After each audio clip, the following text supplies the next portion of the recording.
আবারও কিন্তু বলছি, দেশ কিন্তু বিপজ্জনক অবস্থায় আছে। 100 দিন পার করলো এই অন্তর্বর্তীকালীন সরকার, যার জন্য আজকে আপনাদের সামনে আমি হাজির হয়েছি। আমি জানি যে আমরা বাঙালিরা খুবই অধৈর্য একটা জাতি। আমরা আসলে ধৈর্য ধারণ করতে আমরা আসলে পারি না, এবং যে কারণের জন্য আমি একসময় বলতাম যে যদি 9 মাসে এর আগে দেশ স্বাধীন না হতো, তাহলে মানে কি অবস্থা হতো আমি ঠিক বুঝতে পারছি না। কারণ আমি অনেককেই তখন আমি দেখতাম যে 71-এর যুদ্ধের সময়ও কিন্তু মানুষ এতটাই অধৈর্য ছিল। যেমন আমার মানে আশেপাশে যারা ছিল, গ্রামের মানুষগুলো যারা ছিল, তারা প্রায়ই বলতো যে কই মুক্তি বাহিনী, এই তো মুক্তি বাহিনী তো দেখাই যায় না, কি করে না করে, কবে কি হবে না হবে, এরকম তখনও কিন্তু একটা অধৈর্যের একটা বিষয় ছিল। তো যাই হোক, সেই সময় 9 মাসের মধ্যে যুদ্ধটা শেষ হয়েছিল। কিন্তু ওই 9 মাসে যুদ্ধ শেষ হওয়ার পরেই কিন্তু যেটা দেখেছে যে লুটপাট, তারপরে হলো গিয়ে আপনার গিয়ে নকল মুক্তিযোদ্ধা বেরিয়ে যাওয়া, একটা গামছা বেঁধে স্লোগান দিয়ে, জয় বাংলা স্লোগান দিয়ে মুক্তিযোদ্ধা হয়ে যাওয়া। এবং এর আগেও আমি বলেছি যে 16 ডিভিশন নামে একটা ডিভিশন ছিল, যারা মানে 16ই ডিসেম্বরে যারা মুক্তিযোদ্ধা হিসেবে নিজেদের নাম লেখাইছে, কোনোদিন যুদ্ধ করে নাই, যুদ্ধে যায়ও নাই, এমনকি সে মুক্তিযোদ্ধা হয়ে গেছে। তারপরে তো কত রকমের মুক্তিযোদ্ধা দেখেছে, মুক্তিযোদ্ধা কমান্ডার দেখেছে যার বয়সই হয় না, আপনার কি 71-এ যার জন্ম হয় না, সেও মুক্তিযোদ্ধা হয়ে গেছে এই দেশে, এবং মুক্তিযোদ্ধার কমান্ডার পর্যন্ত হয়ে গেছে। একবার চিন্তাও করে নাই যে আমার বয়স আর মুক্তিযুদ্ধের বয়স সেইটা। তো এগুলো আমি দেখে আসছি আর কি। দেখে আসার পর এই যে আবার দ্বিতীয় এত রক্তের বিনিময়ে এই যে এত আহত আমাদের ছাত্র জনতার, এদের মানে পথের উপরে দিয়ে আজকে আরেকটা স্বাধীনতা আসলো, একটা পরিবর্তনের জন্য মানুষের আশা আকাঙ্ক্ষার কোনো শেষ নেই। কিন্তু কিন্তু আসলে কিন্তু এদেরকেও কিন্তু মানে সময় দেওয়া দরকার ছিল। সেই সময় কিন্তু আসলে কেউ দিচ্ছেও না। তার কারণ হল কি, এরাও অনেকগুলো ভুল করেছে, সেই ভুলগুলো আমি আজকে বলবো। কারণ প্রথম একটা কথা আছে কিন্তু, মর্নিং শোজ দ্য ডে। সকালটা দেখেই বোঝা যায় যে সারাটা দিন কিরকম ভাবে কাটবে। তো আমাদের যে অন্তর্বর্তীকালীন সরকার যারা গঠন হয়েছে, তাদের অ্যাক্টিভিটিসে কিন্তু আসলে মানুষ বুঝে গেছে যে আসলে এরা কতটুক পারদর্শী, কতটা যোগ্য, কিভাবে দেশটাকে একটা জায়গায় নিয়ে যাবে, মানুষের আকাঙ্ক্ষা কিভাবে পূরণ হবে। দেখেন, প্রথম যে ভুলটা করলো যে স্কুলের স্টুডেন্টরা তারা সচিবালয়ে ঢুকে গেল এবং কি দাবি করলো, পরীক্ষা দেবে না, তাদেরকে অটো পাস করাইতে হবে। তো সঙ্গে সঙ্গে কিন্তু অটো পাস দিয়ে দিল। তো এই যে অটো পাস দিয়ে দিল, সারা দেশের মানুষ কি বার্তা পাইলো? এতে বার্তা পাইলো যে যে কেউ এরকম ভাবে গিয়ে সচিবালয়ে ঘেরাও দিলে কিংবা রাস্তায় নেমে গেলে তাদের দাবি পূরণ হয়ে যাবে। তো যার জন্য আপনারা দেখেছেন, একজন উপদেষ্টা বলেছেন যেন ধান কাটার মৌসুমের মতো যেন দাবি দেওয়ার মৌসুম শুরু হয়ে গেছে। তো এটার জন্য তো আপনারা দায়ী। কিন্তু আপনারা কেন এই বাচ্চাদের এই দাবিটা কেন পূরণ করলেন? এবং সেটা বোধহয় আপনাদের এই সরকার গঠনের 4-5 দিনের মধ্যেই আপনারা এই কাজটি করলেন। কেন করলেন? তারপরে এই বাচ্চারাই আবার যখন রেজাল্ট দেখলো, দেখে আবার তারা আবার আন্দোলন করা শুরু করে, আবার সচিবালয়ের মধ্যে ঢুকে গেল। যাই হোক, সেটা আবার একটু কঠোর হলেন। তো প্রথম থেকেই তো কঠোরতা হওয়া উচিত ছিল। আর তারপরে আরেকটা জিনিস সেটি হলো যে মানুষের কিন্তু চাওয়ার কিন্তু শেষ নাই। কিন্তু মানুষ চেয়েছিল দ্রব্যমূল্য একটা নিয়ন্ত্রণে আসবে, আইন শৃঙ্খলা পরিস্থিতি নিয়ন্ত্রণে আসবে, এবং যারা লুটপাট করে টাকাগুলো নিয়ে গেছে তাদের টাকাগুলো আপনারা নিয়ে আসবেন। এখনো কি একজন মানুষের টাকা আনতে আপনারা পেরেছেন? আপনারা তো পারেন না। আসলে কেমনে পারবেন? এই যে 700 লোক আমাদের আর্মিদের হেফাজতে ছিল, হ্যাঁ, স্বৈরাচারের, ফেসিবাদের লোকগুলি আর্মির ইয়েতে ছিল, তো তাদের কাছ থেকে তো আপনারা ওই লোকগুলিকে নিতে পারেন না। কিন্তু এটা তো সবচেয়ে বড় ব্যর্থতা। এবং কখনো জিজ্ঞাসা করলেন না কিন্তু, এবং জনগণকে আজও পর্যন্ত কিন্তু সেটার কিন্তু কোনো জবাবদিহিও কিন্তু করলেন না।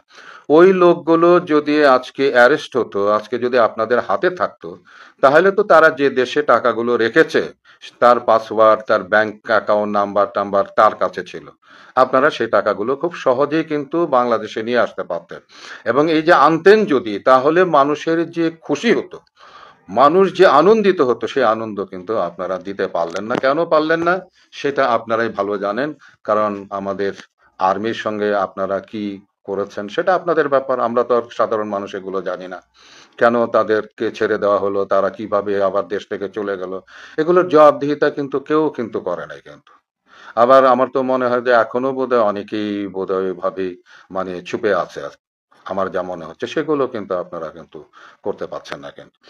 তো এই যে এইভাবে একটার পর একটা আসলে মানুষের আকাঙ্ক্ষা যে জায়গায় চিন্তা করেছিল সেই জায়গা করতে পারে না। আমি প্রথম দিকে ভিডিওতে আমি বলেছিলাম যে পুলিশ গঠন করার জন্য, পুলিশের রিক্রুটমেন্ট দেওয়ার জন্য, যে আপনারা তাড়াতাড়ি আমাদের ছেলেরা, অনেক ছেলেরা আছে, বেকার ছেলেরা আছে, তাদেরকে রিক্রুটমেন্টে দেন, তাদের যেন ট্রেনিংটা তাড়াতাড়ি শুরু করতে পারে, তারা যেন এই আইন শৃঙ্খলার দায়িত্বটা নিতে পারে। মানুষের সবচেয়ে বড় একটা ক্ষোভের জায়গা হলো এই জায়গাটা, এই জায়গাটায় কিন্তু আপনারা কিন্তু সেইভাবে কাজ করতে পারেন নাই কিন্তু। আইন শৃঙ্খলা পরিস্থিতি, চাঁদাবাজি, লুটপাট, এইটা সেটা, তো এই সমস্ত জিনিসগুলো কিন্তু ওই করতে পারেন না। এবং এই যে যানজট, অসহনীয় যানজটের মধ্যে মানুষ পড়ে আছে, হ্যাঁ, সড়ক দুর্ঘটনা, তারপরে যানজট, কি করছেন আসলে আপনারা বলেন তো?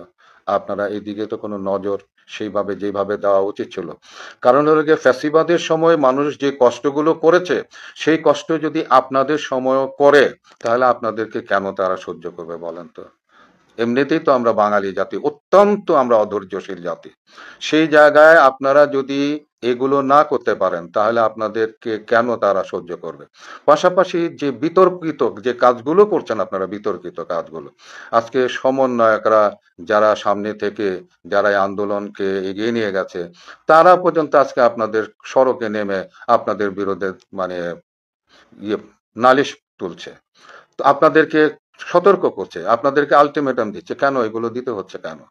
তাহলে আপনাদের মধ্যে, আপনাদেরকে যাদের মাধ্যমে আপনারা নিয়োগপ্রাপ্ত হলেন, তারাই যদি আজকে আপনাদেরকে আলটিমেটাম দেয়, আজকে তারাই আলটিমেটাম দিচ্ছে বলে কিন্তু তাদের কোনো অসুবিধা হচ্ছে না। আমরা যদি মনে করেন সাধারণ মানুষরা যদি এরকম আলটিমেটাম দিতাম, তাহলে আমাদের কি করতেন?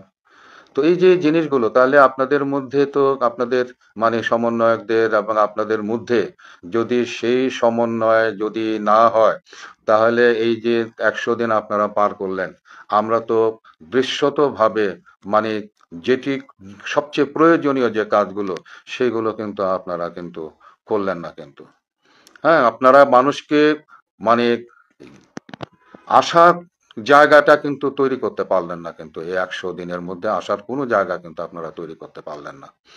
এবং এই যে আপনার যে এত বিতর্ক, এত কিছুর পরও আপনারা তাদেরকে কিন্তু যে উপদেশটা নতুনদের দিচ্ছেন, তাদেরকেও কিন্তু আপনারা একটা মুখোমুখি সংঘর্ষের মধ্যে আপনারা তাদেরকে বাদ দিচ্ছেন না কেন? কি প্রবলেমটা কি? আর নাই দেশে মানুষ নাই, এদেরকে বাদ দিয়ে অন্যদের নিয়ে নেন, ওদের কথাটা শোনেন না কেন? ওদের কথা শুনলে আপনাদের কি প্রবলেমটা কি আছে? আপনারা তো অনেক কথাই শুনেছেন। এই যে বললাম না যে যে প্রথমেই বাচ্চারা ঢুকে গেল, তাদের দাবি পূরণ করে দিলেন। এই যে এই সমস্ত কাজগুলো করে আসলে আপনারা বুঝতেই পারছিলেন না, যে আপনারা বুঝতে পারছেনও না যে কিভাবে আসলে কাজগুলো করা দরকার, সিস্টেমেটিক ওয়েতে করা দরকার। তারপরে আপনার যে এই যে মানে সবচেয়ে যে অসুবিধা আপনাদের যেটা হচ্ছে, আমি জানি না হচ্ছে কিনা, কিন্তু আমার আমার ফিল হয় আর কি, যে এই আমলাতন্ত্র, এই একই ওই জিনিস দিয়েই আপনারা কিন্তু রাষ্ট্র পরিচালনা করছেন।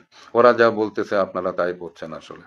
তো এই যে মানে ওইখানেও কিন্তু একজনের কথা এমন ভাবে তার প্রতিবাদ করা হলো, তাকেও কিন্তু আপনারা সরালেন না, বরঞ্চ তাকে আরো আপনারা ক্ষমতায়িত করলেন।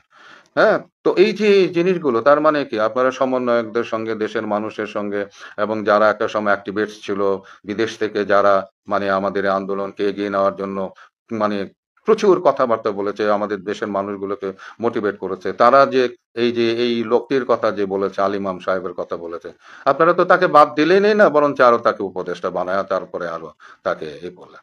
তো এই যে জিনিসগুলো আসলে কি এটি ঠিক হচ্ছে? আপনারা একটু ভাবেন, ভাইবা দেখেন যে আপনাদের কাজগুলো যদি মানে না হয়, তাহলে আমরা যতই চাই না কেন, আমরা যতই আপনাদেরকে মানে বলি না কেন যে আপনাদের ব্যর্থতা আমাদের সকলের ব্যর্থতা, কিন্তু আপনারা নিজেরাই কিন্তু মানে সুযোগ তৈরি করে দিচ্ছেন, কিন্তু মানুষকে কথা বলার জায়গা তৈরি করে দিচ্ছেন, কিন্তু মানুষকে আশাহত করছেন আপনারা, কিন্তু এমনকি মানুষকে না, শুধু এই যে সমন্বয়করা তাদেরকেও কিন্তু আশাহত করছেন কিন্তু। আজকে আমার কাছে কিন্তু প্রায়ই এখন অনেক স্টুডেন্টরা কিন্তু আসতেছে, কিন্তু যারা এই সংগ্রামের সঙ্গে ছিল, এই আন্দোলনের সঙ্গে সক্রিয়ভাবে যোগাযোগ ছিল, তাদের মধ্যেও কিন্তু অনেক হতাশা আমি দেখছি আর কি। আজকে কনক সারওয়ার সাহেবেরও একটা, এই যে বিদেশ থেকে মানে কিছু আহ, উম, মানে আমাদের যে প্রবাসী যারা আছে তাদেরকে নিয়ে একটা টক শো করছে, সেখানেও দেখলাম যে সেই মানুষগুলো কিন্তু আপনাদের সম্পর্কে কিন্তু কমপ্লেন করছে কিন্তু। তো এই যে কমপ্লেন, এই কমপ্লেন পাশাপাশি আমাদের অধৈর্য, এই সব কিছু মিলিয়ে আসলে কি দাঁড়াবে কি আমি বুঝতে পারছি না কিন্তু। তারপরে আসলে আমরা যে জিও পলিটিক্সেরও যে বিষয়টি আছে, যে আমাদের পার্শ্ববর্তী দেশ যে হুমকি দিয়ে রেখেছে, যে কথাটি বলেছে, আপনারা কি ভুলে গেছেন কিনা জানি না, ওদের স্বরাষ্ট্রমন্ত্রী একটা কথা বলেছিল যে ফিলিস্তিন এবং আপনার গিয়া রাশিয়া ইউক্রেনের যুদ্ধ, এইগুলো তাদের সোলজারদেরকে বলেছে এগুলো মাথায় রেখে তোমরা প্রস্তুত হও। এই যুদ্ধগুলো কি আসলে আপনারা কি বুঝতে পারছেন? এই যুদ্ধগুলো দুটো যুদ্ধই কিন্তু অন্যের দেশ দেশ দখল করার যুদ্ধ কিন্তু। এবং এই দখল করার যুদ্ধ, এবং এই যে বলতেছে যে ইহুদিরা ফিলিস্তিনের উপরে অমানবিক কাণ্ড করছে, অমুক করছে তমুক করছে, কিন্তু এইটি শুধু মুখে বলছে, কিন্তু তাদের পাশে কেউ আসিয়া দাঁড়িয়ে তাদেরকে কি উদ্ধার কেউ করছে? এবং আপনার গিয়ে ওই যে ইউক্রেন এবং রাশিয়ার যে যুদ্ধ, সেই ইউক্রেন আর আহ, সঙ্গে শুধু আছে আমেরিকা। আমেরিকা আছে তো অস্ত্র দেওয়ার জন্য, কিন্তু সেইভাবে কি তাদের সাহায্য করছে? কোথাও কিন্তু করছে না। এবং এইটাই কিন্তু এই যে ভারতের যে স্বরাষ্ট্রমন্ত্রী কিন্তু এই কথাটাই বলেছে যে তাদের দিকে তাকিয়ে তোমরা প্রস্তুত হও। তার মানে কি, তারাও যদি আমাদের এখানে ঢুকে গিয়ে আমাদের এটা যদি দখল করে, আমাদের পাশেও কিন্তু কেউ আসবে না কিন্তু।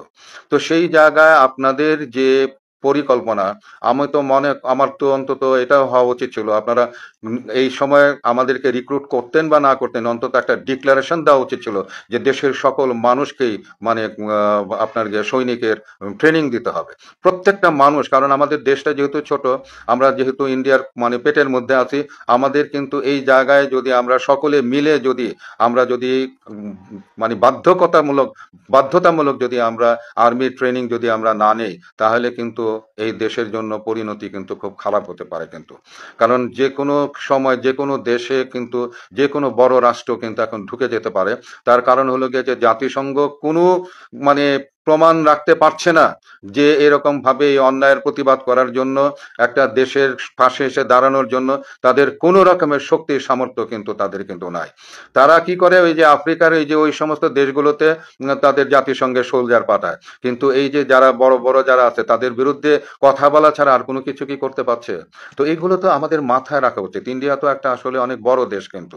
তো সেই জায়গায় আপনাদের পরিকল্পনা কোথায়? আমাদের দেশটাকে রক্ষা করার জন্য সেই পরিকল্পনা কোথায়?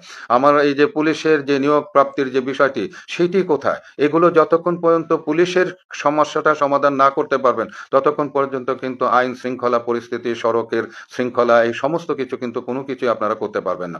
আর প্রত্যেকের তো দেখছি যে একটা স্বার্থ নিয়ে, প্রত্যেকে যার যার স্বার্থ নিয়ে তো আপনারা মানে আমরা সবাই কিন্তু মানে উঠে পড়ে লেগেছি।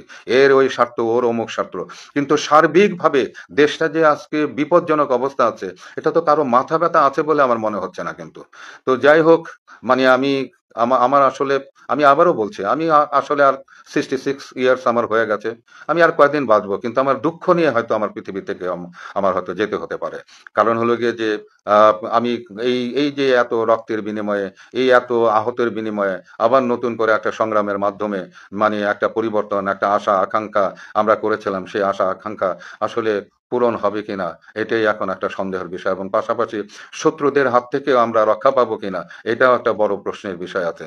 তো কাজেই সেইভাবে যদি আসলে রাষ্ট্রকে সেইভাবে যদি তৈরি না করেন, আমি যার জন্যই কিন্তু মানে গত ইয়েতেও আমি বলেছিলাম যে বিপ্লবী সরকাররা কারা হয়, চে গুয়েভারার মতো, মাও সেতুং এর মতো, হুম, তার তারপরে এই সমস্ত মানুষগুলো তারা কি করে, বুকের রক্ত দিয়ে কোনো কিছুই তারা দেখে না কিন্তু। নেলসন ম্যান্ডেলা, সে বোধহয় প্রায় 40 বছরের মতো বোধহয় জেলে জেলে কাটাইছে কিন্তু। তো এই যে এই মানুষগুলো, এরা কিন্তু জেল মানে মানে কোনো কিছু কিন্তু দেখে না। দেশ, রাষ্ট্র, দেশের মানুষের জন্য তারা জীবনটাকে উৎসর্গ করে দেয়।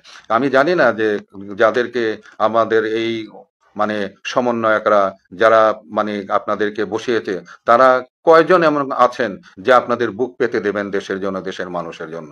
তো যাই হোক, তারপরেও আমি চাই যে এই মানে সকলের মিলেমিশে একটা জায়গায় আনা হোক, একটা পরিবর্তন আনা হোক, এনে একটা ইলেকশন দিয়ে।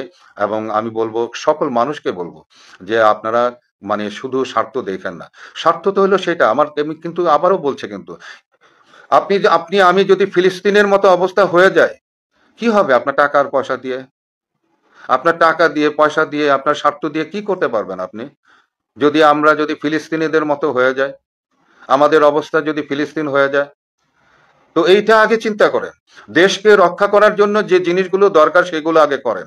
আমাদের নিজস্ব ছোট ছোট স্বার্থ, নিজস্ব ছোট ছোট বিষয়গুলো, এইগুলো বাদ দিয়ে আমরা আসুন সকলে মিলে আমাদেরকে কাছে নেন।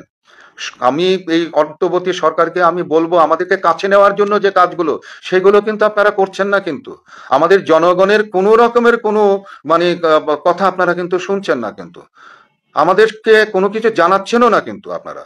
তো আপনাদের যে মানে পরিকল্পনা, সেগুলো দেশবাসীকে জানান। দেশবাসী যেন অন্তত শান্তি পায় যে হ্যাঁ, আমরা যাদেরকে বসিয়েছি তারা আমাদের চিন্তা করছে, দেশের চিন্তা করছে, দেশকে রক্ষা তারা করবে। প্রয়োজনে আমাদেরকে সঙ্গে নিয়ে বুকের রক্ত দিয়ে দেশকে আমরা কিন্তু রক্ষা করব। এরকম প্রমাণ দেন আপনারা অন্তত। আপনারা অন্তত এটি প্রমাণ দেন। এটি যদি প্রমাণ দিতে পারেন, তাহলে কিন্তু আপনাদের প্রতি মানুষের আস্থা ফিরে আসবে। এবং আস্থা ফিরে আনার জন্য আপনারা যা করার দরকার সেগুলো করেন। আমি আবারও বলবো, সকল মানুষকে একত্রিতভাবে কিন্তু, সকল মানুষ কিন্তু একত্রিত হয়ে কিন্তু এই আপনার যে ফ্যাসিস্ট সরকারকে দূর করেছে।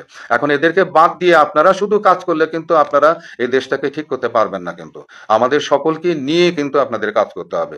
সেই দিকে আপনাদের শুভ বুদ্ধির উদয় হোক, এই আশাবাদ ব্যক্ত করে আমি আজকের মতো আপনাদের কাছ থেকে বিদায় নিচ্ছি। দেশবাসী আপনাদের কাছ থেকে বিদায় নিচ্ছি। আবারও কিন্তু বলছি, দেশ কিন্তু বিপজ্জনক অবস্থায় আছে। আল্লাহ হাফিজ।